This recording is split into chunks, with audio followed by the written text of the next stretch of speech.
आज के video lecture में हम लोग screw axis representation of the orientation इस टॉपिक को कवर करने वाले हैं। ठीक है।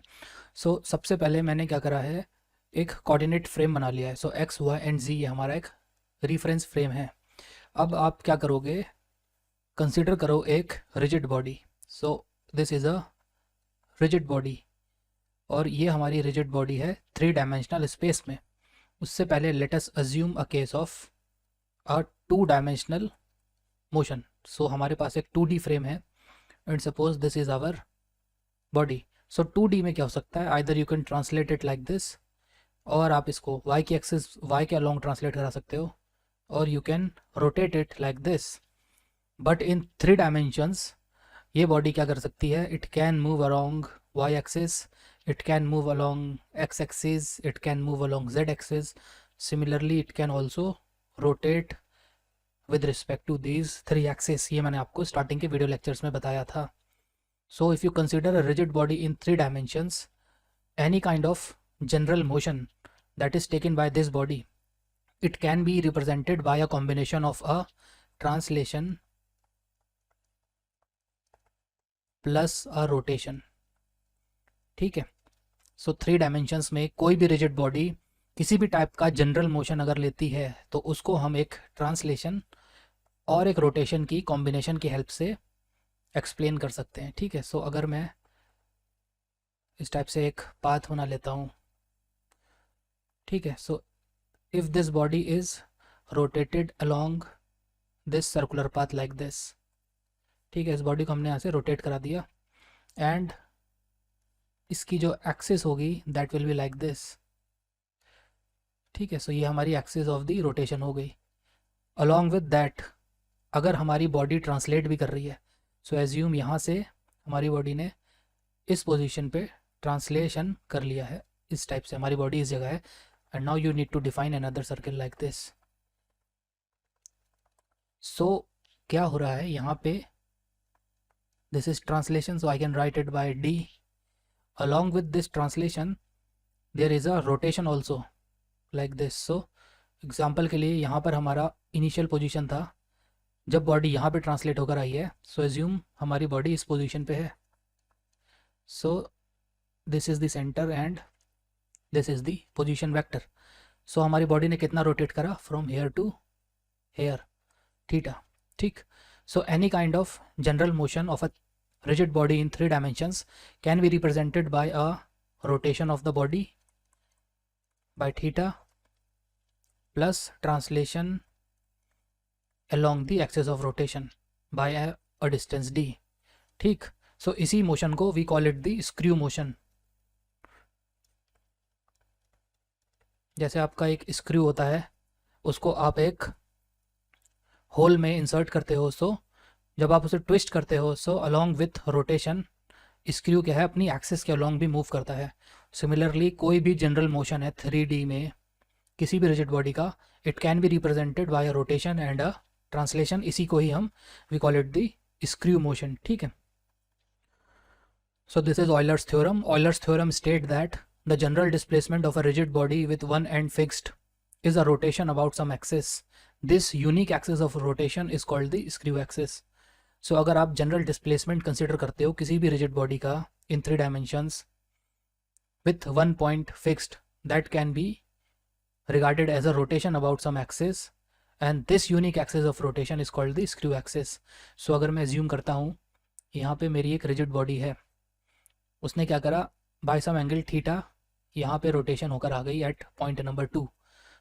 पॉइंट P1 से P2 तक by rotating some angle theta हमारी बॉडी ने क्या करा है, सम एंगुलर डिस्प्लेसमेंट कवर करा है। अगर R1 and R2 are the position vectors of the initial point P1 and the final point P2 respectively, obviously defined with respect to the fixed coordinate system 1। ठीक है। अगर मैं इस प्योर रोटेशन को consider करूँ, if you make a circular path like this, with respect to the origin, अगर आप इस पॉइंट P को ज्वाइन कराते हो, you will get the axis of rotation like this, which is also a vector in this case। axis of rotation हमारी is represented by this vector S। This unique axis of rotation is known as the screw axis. इसी को हम screw axis बोलते हैं, ठीक है। सो कोई भी जनरल मोशन को you can represent it by a combination of a rotation of angle theta and the translation along the screw axis by some distance d, ठीक है। तो ये आपका स्क्रू मोशन होता है। अब आपने जब बेसिक स्क्रू मोशन पढ़ लिया है, सो let us discuss this diagram. So OP1, if this is origin, this is P1, so this is the vector OP1. It is the position vector of the initial position of a point on the rigid body, that is P1 point का position vector. Similarly OP2, ये वाला vector, this is the position vector of the final position of that point on the rigid body, यानी ये P2 point का position vector है। Similarly if you consider this S vector, मैंने आपको बताया था this is the unique axis of rotation also known as the screw axis. So S vector को आप using Cartesian coordinates you can write it in the component form. S vector के तीन component हो गए, Sx, xy along y axis and sz along the z axis, and I cap, j cap and k cap are the respective unit vectors, ठीक है। सो इस पूरी screw representation को show करने के लिए we can have s vector and theta. So these two parameters are required to completely specify the rotation of a rigid body with respect to the fixed frame in terms of the screw axis. Okay, हमको ये दो चीज़ें चाहिए, एक तो s vector चाहिए जिसके already three components हैं, sx, sy and sz, and then you need the angle of rotation. So introductory course में स्क्रू एक्सिस की डेरिवेशन करना is beyond the scope. I don't think it to be necessary to tell you the derivation right now, because ये थोड़ा सा ज़्यादा complicated हो जाएगा और I think it will not be fruitful for you. ये हम आगे आने वाले कोर्स में डिराइव कर लेंगे, ठीक है। इस टाइम अगर हम इसे डिराइव करने बैठे तो it will take a lot of time, also you may feel demotivated because this entire equation is in vector form, ठीक है। सो हमने क्या करना है, R2 को एक्सप्रेस करना है in terms of R1, S and theta. But देख लो, समझ लो प्रोसीजर को। ये जो R2 वेक्टर है ना, दिस P2 पॉइंट का यानी कि रिजिड बॉडी की फाइनल पोजिशन ये है, इसको हमने P2 से डिनोट करा है। So the position vector of the final position of the rigid body R2, it has to be expressed in terms of R1, obviously vectors। R1 is the position of point P1, यानी rigid body जो initial position पे थी उसका position vector R1, then you can have S as the parameter, screw axis हमारा another parameter and angle of rotation theta। So obviously इन सबको हम derive नहीं करेंगे यहाँ पे, that is beyond the scope of this course, but screw axis की help से ही Euler angle notations और जनरल रोटेशन मैट्रिक्स डिराइव किया जाता है। दैट इज़ वाई मैंने आपको ये फाइनल रिजल्ट यहाँ पे लिख दिया है, बिकॉज जब आप इसको डिराइव करोगे so R2 vector is equal to R1 vector cos of theta plus the cross product of screw axis vector S vector and R1 vector sine of theta plus this vector quantity. So इसको हम derive नहीं कर रहे हैं, but if you simplify it enough you will be able to convert this vector equation into an equivalent matrix equation। पूरे के पूरे vector equation को हमने क्या करा, सिंप्लीफाई करके मैट्रिक्स फॉर्म में लिखा, जैसे कि हमने इस अपने डायरेक्शन कोसाइन की डेरिवेशन में करा था, ठीक है। So again you will get the description of the point in P1 that is frame 1 and the description of the point in frame number 2 pre multiplied with some rotation matrix. So एक rotation matrix आपको यहाँ पे मिलेगा। This R21 is again a 3x3 matrix. Procedure करने का पूरा direction cosine representation की तरह ही है, बट उससे ज़्यादा वे मोर कॉम्प्लिकेटेड देन दैट, इसलिए हम उसको यहाँ पर नहीं कर रहे हैं। बस इतना समझ लो, आपको इस केस में भी एक 3x3 का मैट्रिक्स मिलेगा, बट ये हमारा डायरेक्शन कोसाइन वाला मैट्रिक्स नहीं है, ये डिफरेंट मैट्रिक्स है। इसको हमने रिप्रेजेंट कर दिया बाय दीज जनरल एलिमेंट्स, ठीक है। अभी मेरे को एलिमेंट पता नहीं है तो मैंने क्या करा, ये 9 एलिमेंट्स होंगे because it is a 3x3 matrix, so मैंने इसको ऐसे रिप्रेजेंट कर दिया। अब क्या होता है, डेरिवेशन में आपको ये 9 के 9 एलिमेंट्स फाइंड करने होते हैं इस वेक्टर इक्वेशन से, ठीक है। तो बहुत सारी कंडीशंस होती हैं, उन कंडीशंस को अप्लाई करके इस इक्वेशन को कंडीशन से कंपेयर करके you will find all these elements. ये सारे के सारे एलिमेंट आपको कंप्यूट करने पड़ते हैं और आपको 9 टाइम्स एंटायर प्रोसेस को रिपीट करना पड़ेगा। सो फर्स्ट टाइम आप A11 फाइंड करोगे, देन आप A21 फाइंड करोगे, A31 फाइंड करोगे, ठीक है। इसी तरीके से you find all the 9 elements. ये हम करेंगे नहीं because it will take lot of time. So जब आपने सारे के सारे 9 एलिमेंट्स को फाइंड कर लिया इन दिस रॉड्रिगस फार्मूला, ठीक, तब आप फॉर्म करोगे इस मैट्रिक्स को। सो इस मैट्रिक्स को कैसे लिखना है वो मैं आपको बता देता हूँ, ठीक है। सो ये सपोज मैंने सारे के सारे एलिमेंट्स फाइंड कर लिए। सो दिस एलिमेंट इज A11। सो समझ रहे हो, इतना बड़ा एलिमेंट ये आपको डिराइव करना है, बहुत ज़्यादा टाइम लग जाएगा, ठीक है। So this element is A12 and this element is A13। So अगर मैं A11 को देखूं, so this is SX whole squared -1, where S subscript X ये क्या है आपका जो स्क्रू एक्सिस है उसका X कंपोनेंट है, ठीक। इसको मल्टीप्लाई करा है 1 minus cosine of theta, theta is the angle of rotation +1। सो ये हमारा पहला एलिमेंट है, ठीक है। तो जब हमने सारे के सारे एलिमेंट कंप्यूट कर लिए होंगे, so you will get a matrix like this जिसमें 9 एलिमेंट्स हैं। सो इसको हम क्या करते हैं, क्लीन कर देते हैं थोड़ा। सो ये हमारा मैट्रिक्स हो गया।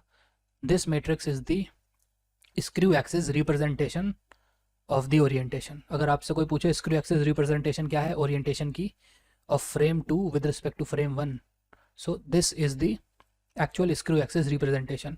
इसको डिराइव करना पॉसिबल नहीं है इस कोर्स में, ठीक है। सो मैंने क्या करा, डायरेक्ट रिजल्ट लिख दिए हैं। So this matrix is called the screw axis representation of the orientation of the rigid body. It has got 4 parameters, total 4 parameters हैं। First is SX, second is SY and third is S of Z। यानी कि screw axis के 3 component हो गए। Fourth parameter is the theta, that is the angle of rotation, ठीक है। अब हम क्या करेंगे, इस मैट्रिक्स की हेल्प से हम क्या करेंगे, जो फंडामेंटल रोटेशन मैट्रिक्स होते हैं, जो काम की चीज़ है जो हम यूज़ करते हैं, उसको डिराइव कर लेंगे और उसी के साथ हमारा स्क्रू एक्सिस का टॉपिक यहाँ पे ख़त्म हो जाएगा, ठीक है। तो हम क्या करेंगे, फंडामेंटल रोटेशन मैट्रिक्स को एक बार डिराइव कर लेते हैं from the screw axis representation. So ये जो कॉम्प्लिकेटेड मैट्रिक्स आप देख रहे हो, दिस मैट्रिक्स 3x3 का, यही मैट्रिक्स हमारा स्क्रू एक्सिस रिप्रेजेंटेशन है of the rigid body orientation, ठीक है। सो इस मैट्रिक्स से हम क्या करते हैं, एक फंडामेंटल रोटेशन मैट्रिक्स को डिराइव कर लेते हैं अभी, सो दैट आपको क्लियर हो जाए कि स्क्रू एक्सिस रिप्रेजेंटेशन किस टाइप से वर्क करती है, ठीक। ऑब्वियसली आपको ये याद नहीं करना है, you do not need to memorize this. तो एक केस ले लेते हैं, suppose a rigid body is there that is rotated by angle θ1 about the Z axis, ठीक है। Z एक्सिस के अबाउट हमने θ1 से रोटेट करा दिया। सो आपको पता है स्क्रू एक्सिस के 4 पैरामीटर्स होते हैं, SX, SY, SZ and theta. So this rotation angle is θ1 that is given. About Z axis rotation हुई है, so SX and SY are going to be 0। Screw axis का पैरामीटर ये 0 हो जाएगा, SY ये parameter 0 and SZ is going to be 1, ठीक है। सो ये 4 आपने इनपुट करने हैं इस स्क्रू एक्सिस की जनरल रिप्रेजेंटेशन में। So you will get the fundamental rotation matrix. So I can write it R2 to 1। मैं आपको एक करके दिखा दे रहा हूँ, ठीक है। So SX is 0, SY is 0, SZ is 1 and theta is equal to θ1। So इसमें देख लेते हैं, SX is equal to 0 and theta is equal to θ1. So when this is 0, so 0 minus 1 is -1, 1 minus cosine of θ1 plus 1। अगर आप इसको solve करोगे तो this becomes cosine of θ1 -1 plus 1। So this cancel out and this become equal to cosine of θ1। So ये जो हमारी expression थी, when I put SX equal to 0 and theta equals to θ1, I got cosine of θ1। So in place of A11 I can write cosine of θ1, ठीक है। So इसको clear कर देते हैं।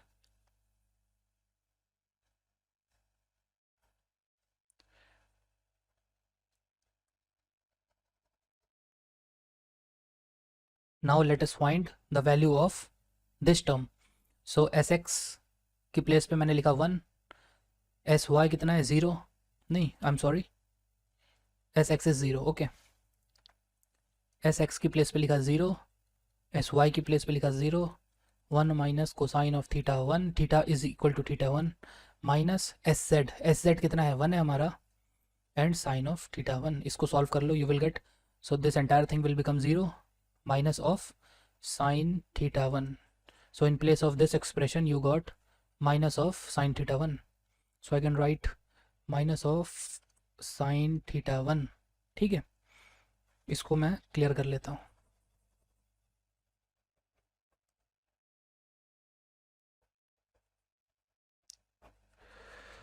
Now we will find the value of this term.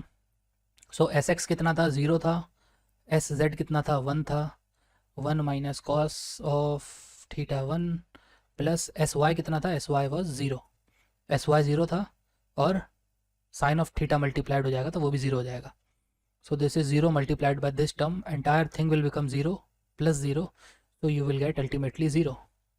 सो इसकी position पे हमको मिल गया 0. ठीक है, अब हम आ जाते हैं सेकंड रो पे. So let us come back to second row. इस वाले एलिमेंट की वैल्यू हम पुट करते हैं. So in place of S Y we can write 0, S X is also equal to 0, so this entire thing become 0, S Z is equal to 1 and sine of theta 1. So sine theta 1. So in place of this expression I got sine of theta 1. So I can write sine of theta 1 यहाँ पे.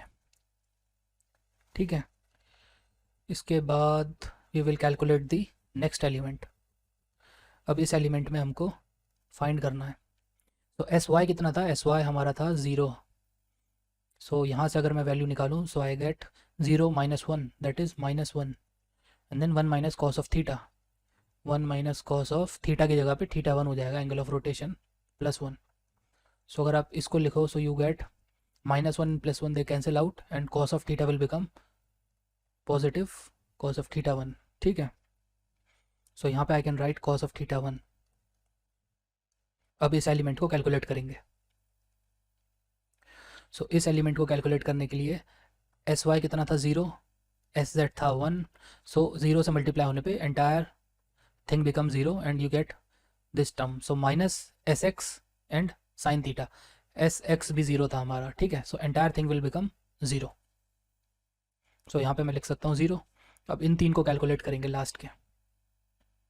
ठीक है, so यहाँ पे S Z is equal to 1, S X था 0, so 0 होने की वजह से entire thing become 0, minus S Y भी हमारा कितना था, S Y is also equal to 0, so this thing also become 0, so entire thing is 0. Now we just find the value of this term. S Y 0 है, so this entire thing is 0, S x 0 है, so this entire thing is 0, so 0 plus 0 is 0, so we get 0. अब इस parameter की value calculate करते हैं. So S Z की value कितनी थी 1, 1 square minus 1, so 1 minus 1 is 0, this thing is 0, entire thing is 0, 0 plus 1 that is 1, so यहाँ पे आया 1. सो अगर आपने रोबोटिक्स का कोर्स करा है या आपने ट्रांसफॉर्मेशन पढ़ी है, so this matrix is quite familiar to you, है ना. ये मैट्रिक्स क्या है, this is the, if I can write rotation of frame 2, यानी कि rigid body in frame 2 by angle of theta 1 about which axis, about the Z axis. ठीक है, Z axis के अबाउट आपने रोटेट कराया रिजिड बॉडी को by an angle theta 1. So this is how you get the fundamental rotation matrix. ये आपका fundamental rotation matrix है. Question solve करने के लिए हम इसी को यूज़ करते हैं. बट ये आया कहाँ से है, ये हमारा जो वैल्यू है ये आया है आपका the screw axis representation of the orientation. ये स्क्रू एक्सिस की रिप्रेजेंटेशन में जब आपने S X, S Y, S Z and theta की वैल्यू पुट करी तो आपका ये फंडामेंटल रोटेशन मैट्रिक्स आ गया. ठीक है, similarly you can find the value of other rotation matrices, that is when the rotation is about Y axis and about the X axis as well. तो ये मैं आपको नेक्स्ट टॉपिक में cover कराऊंगा, जो है हमारा Euler angle representation of the orientation. So with this I conclude the lecture on the screw axis representation, ठीक है, ये हमारा कंप्लीट हो गया। इस मैट्रिक्स की डेरिवेशन पे आप अपना ज़्यादा समय इस टाइम वेस्ट मत करना, that is not recommended at all. This is suppose to be solve by using numeric computations on a single board computer. अगर आप कोई रोबोटिक्स में कोई प्रोजेक्ट करोगे, कोई रोबोट बनाओगे, तो इस टाइप के कॉम्प्लिकेटेड मैट्रिसेस को आप यूजिंग आइदर नमपाई या फिर कोई C++ का लाइब्रेरी यूज़ करके you will solve it numerically on a computer या on a single board computer, ठीक है। So do not worry about the derivation right now, ये एक एडवांस कंसेप्ट है। So when the time will arrive हम इसको derive कर लेंगे, ठीक है। सो आप इसके एप्लीकेशन पार्ट पे ध्यान दो कि इस स्क्रू एक्सिस रिप्रेजेंटेशन से how are you going to derive the fundamental rotation matrix like this, ठीक है। तो आप इस पे ध्यान दो, ना कि उसकी डेरिवेशन पे।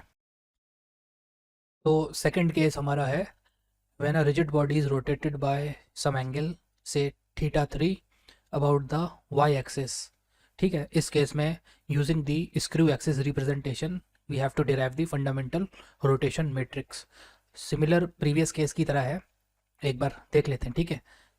सो because the rotation is about the y-axis, the parameter sx and sz both will be 0, sy की वैल्यू रहेगी 1 और theta is the angle of rotation that is replaced by this θ3, ठीक है। So I can write the rotation matrix R21। ये मेरे को लिखना है from the screw axis representation, यानी कि इस मैट्रिक्स को यूज़ करके क्या चेंज करना है, Sx इक्वल टू Sz, ये 0 हो जाएगा, Sy यानी कि y एक्सिस के लॉन्ग रोटेशन दैट इज़ 1 और रोटेशन का एंगल कितना होगा θ3। So in place of this because Sx is 0 this is -1 minus cos of θ3 plus 1, so -1 + 1 cancel out and you get a positive cos of θ3। So यहाँ पे मिलेगा आपको cos of θ3, ठीक है।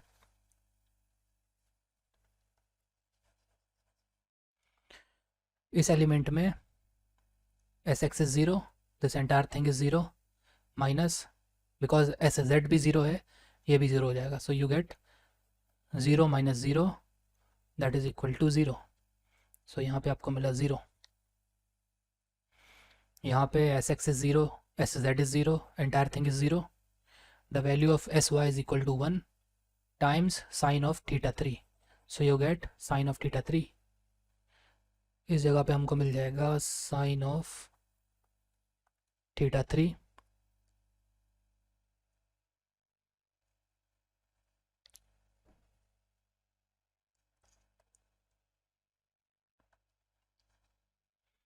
अब हम इसको चेक करते हैं, ठीक है।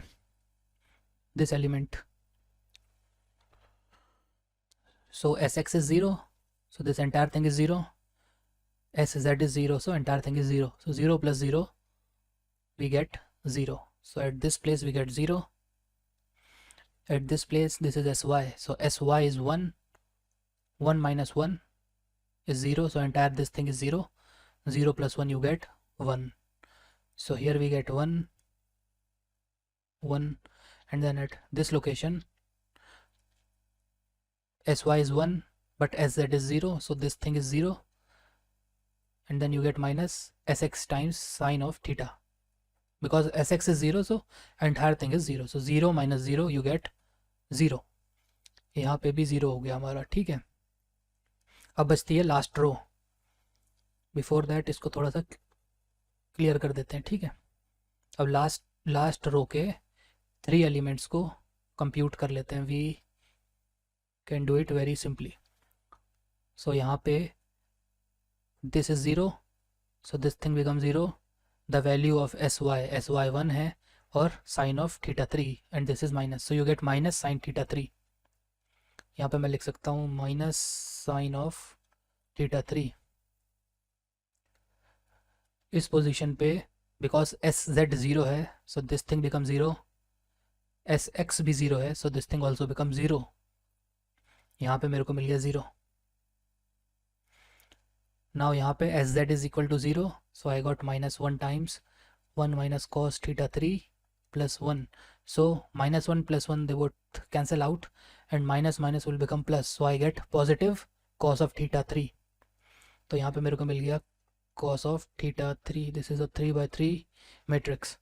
So this is the fundamental rotation matrix when the rotation of the rigid body in frame number 2 is done by an angle theta 3 with respect to the y axis. ठीक है, y axis के respect में आपने theta 3 angle से rotate करा है. सो ये formula हम यूज़ करते आ रहे हैं, इसको हमने डिराइव करा है from this is the screw axis representation of the orientation. यहाँ से हमने इसको डिराइव कर लिया है. ठीक है, सो नाउ अगले पार्ट में हम लोग डिराइव करेंगे the fundamental rotation matrix when the rigid body is rotated by some angle theta, may be theta 2 और theta 1 with respect to the X axis. ठीक है, तो इसको और एक बार सॉल्व कर लेते हैं. So now the last case is when a rigid body is rotated by some angle, let us call it theta 2, about the X axis. X axis के अबाउट थीटा 2 एंगल से रोटेट करा रहे हो. सो जो हमारी स्क्रू एक्सिस है जिसके 3 component हैं, दिस एंड दिस. अब क्योंकि रोटेशन की एक्सिस एक्स एक्सिस है, so S X is 1, X Y S Y और एस जेड ये दोनों जीरो हो जाएंगे. In place of theta that is angle of rotation I will have to substitute theta 2. Theta 1, 2 और theta 3 को हमने अलग अलग इसलिए लिखा है because we want to show different amount of rotation with respect to the different axis. ठीक है, इसलिए हमने थीटा 1, थीटा 2 और थीटा 3 से इसको रिप्रेजेंट करा है. So again this matrix R of 2 with respect to 1 that is going to be a 3/3 matrix, जो हमारा स्क्रू एक्सिस रिप्रेजेंटेशन के मैट्रिक्स से हमें डिराइव करना है by putting S X equal to 1, S Y and S Z equal to 0. So यहाँ पे मैं लिख देता हूँ, हमको एस एक्स की वैल्यू पुट करनी है 1 and S Z is equal to S Y is equal to 0 and angle of rotation is theta 2. तो ये सारी वैल्यू हमको पुट करनी है. So if I put S X equal to 1, so this is 1, 1 minus 1 is 0, entire thing become 0, I get 1. ठीक है, तो यहाँ पे मुझको मिल गया 1. Here S X is 1, S Y is 0, entire thing become 0 and the value of S Z is also 0, so this also become 0, I get 0. यहाँ पे हमको मिल गया 0. यहाँ पर एस एक्स की वैल्यू 1 है, एस जेड हमारा 0 है, this become 0 and S Y भी 0 है, so this also become 0. So first row हो गई 1 0 0. सेकेंड रो को देख लेते हैं, एस वाई 0 हो गया. ठीक, this thing become 0 and the value of S Z is also 0, so this also become 0. यहाँ पर हो गया 0.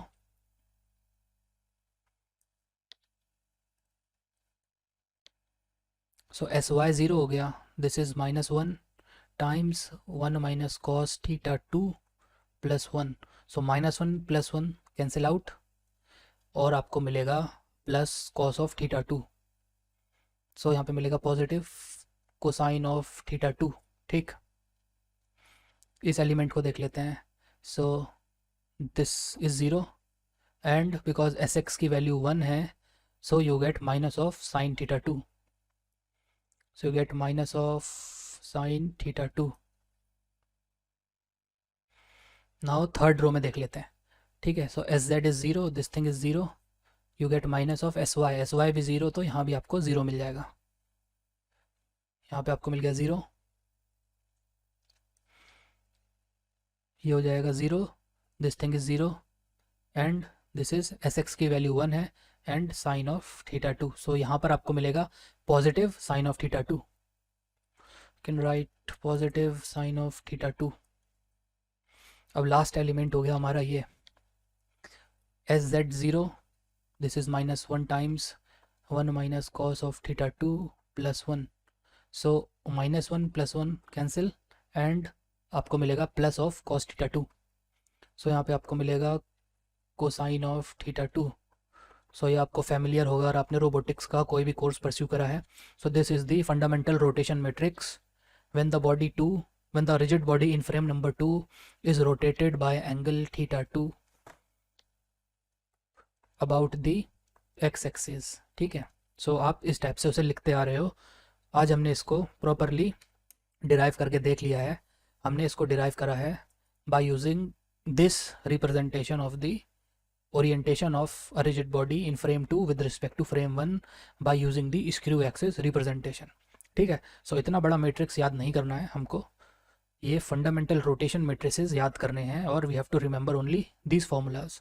बट प्रोसीजर कैसे यूज़ करना है वो आपको पता होना चाहिए, वो मैंने आपको स्क्रू एक्सिस रिप्रेजेंटेशन के लेक्चर में बता दिया है. ठीक है, so with this we formally conclude the lecture on screw axis representation. इसके बाद हम लोग Euler angle and fixed angle representation को कंटिन्यू करेंगे. ठीक, सो थैंक यू.